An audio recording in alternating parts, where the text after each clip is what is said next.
Dara, sunod na rin ba kay Erica? Yan po ang ating pag-usapan for today's video. Kung bago ka pa lang sa aking channel, please subscribe po, like, and pakit na rin po natin guys ang notification bell upang ma-update po tayo tuwing ako pinag-upload patungkol sa Team Kalingap.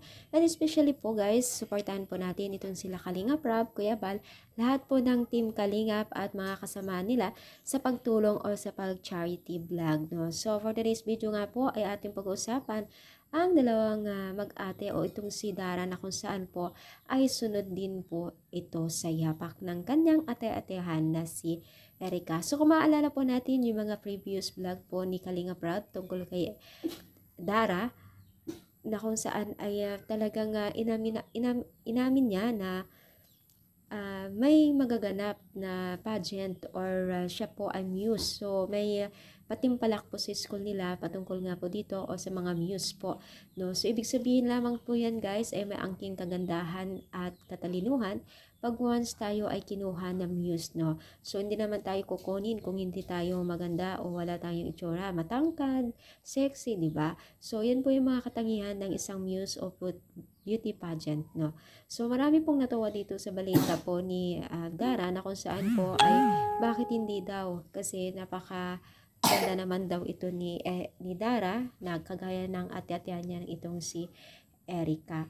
So magkakaroon niya ng patimpalak sa school niya na talaga naman pong sinuportahan at natuwa ang Team Kalingap dahil nga po dito sa pagiging isang ganap na muse po ni Dara sa school at syempre tinuring na po na hindi ibang tao itong si Dara sa Team Kalingap kaya naman po kung ano man yung kabutihan at kung ano man nasasalihan ni Dara ay susuportahan nga daw po ng Team Kalingap sila Kalingap Raba at buong Team Kalingap sila Kuya Balos kaya naman po ay suportahan po natin sila no kasi napakaganda po yung mga programa po nila pagdating sa mga kabataan kasi kung mapapansin po natin ang mga beneficiaries po ngayon ng Team Kalingap ay puro kabataan na kung saan po ay mga deserve po talaga na matulungan kasi karamihan dito masisipag na kabataan. Tama lang po yun.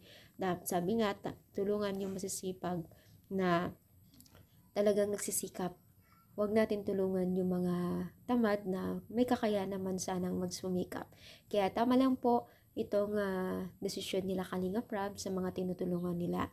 So, kayo guys, kayo rin po ba natutuwa kay Dara kung ano man ang natatamo niya ngayon at mga blessing pang darating sa kanya. I-comment down na po dito sa baba at palike na rin po ang ating video at nawa po ay suportahan po natin ang buong Team Kalingap. Thank you so much guys and God bless po.